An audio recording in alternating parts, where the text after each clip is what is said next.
కొన్ని జాగ్రత్తలు తీసుకోవాలి కాబట్టి సౌర కంకణం ధరించండి, మంచి ఫలితాలు సంప్రాప్తిస్తాయి. తదుపరి కన్యా రాశి.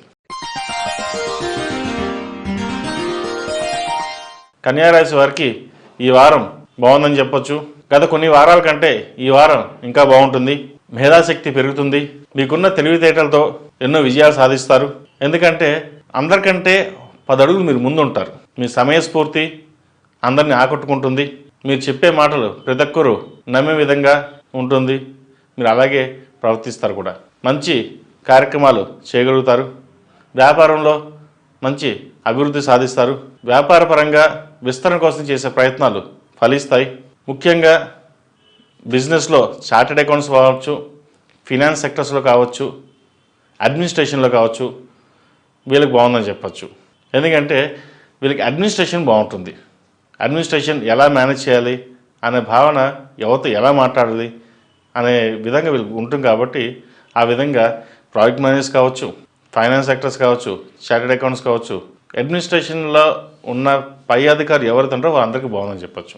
అలాగే సాఫ్ట్వేర్ ఉద్యోగస్తులు కూడా బాగుంటుంది. కష్టం తగిన ప్రతిఫలం లభిస్తుంది.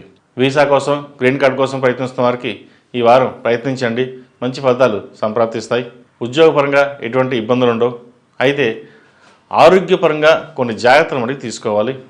ప్రయాణాలు చేసేటప్పుడు అవసరమైతే తప్ప ప్రయాణాలు చేయకండి, లేకపోతే చిన్న చిన్న ఇబ్బందులు ఉండే అవకాశం గోచరిస్తుంది.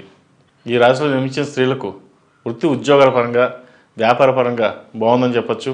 కుటుంబంతో కలిసి విహారయాత్రలు చేస్తారు, దైవ దర్శనం చేసుకుంటారు. ఎప్పటి నుండో పెండింగ్లో ఉన్న గవర్నమెంట్ ప్రాజెక్టు కావచ్చు, లేదంటే ఉద్యోగం సంబంధించిన ఫైల్ కావచ్చు, ఈ వారం ముందుకి వచ్చే పరిస్థితి గోచరిస్తోంది.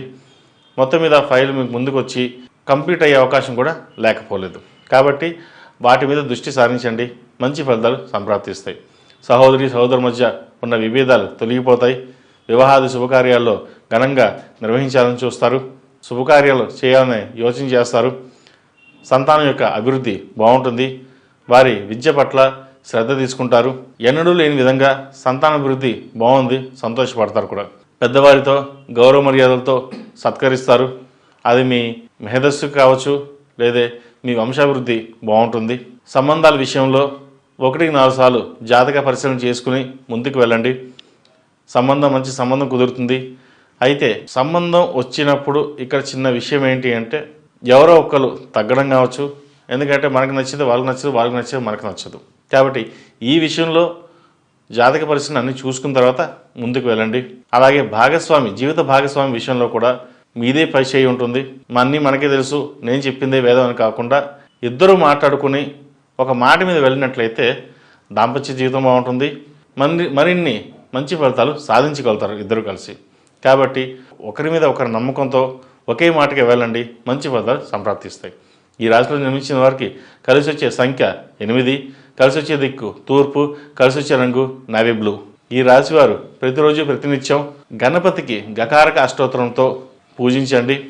అలాగే ప్రతిరోజు ఉదయం సాయంత్రం అరటినార ఒత్తులతో దీపారాధన చేయడం వల్ల మన సంకల్పం సిద్ధిరస్సు అన్నట్టుగా మీరు ఏదైతే కోరుకుంటారో అది నెరవేరుతుంది. ఎందుకంటే ఏది చేసినా ఆ పరమేశ్వరార్పణ వస్తువు.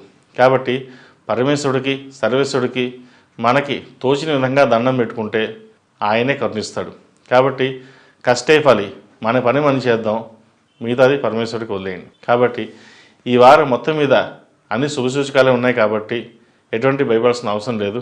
చిన్న చితకాలు ఏమైనా ఉంటే ఆరోగ్య విషయంలో కొన్ని జాగ్రత్తలు తీసుకోండి. ప్రయాణాల విషయంలో కొన్ని జాగ్రత్తలు తీసుకోండి. ప్రతిరోజు ప్రతినిత్యం నాగసింధూరం ధరించండి. దానివల్ల నరదిష్టి ఏమైనా ఉంటే తొలగిపోతుంది. తదుపరి తులారాశి.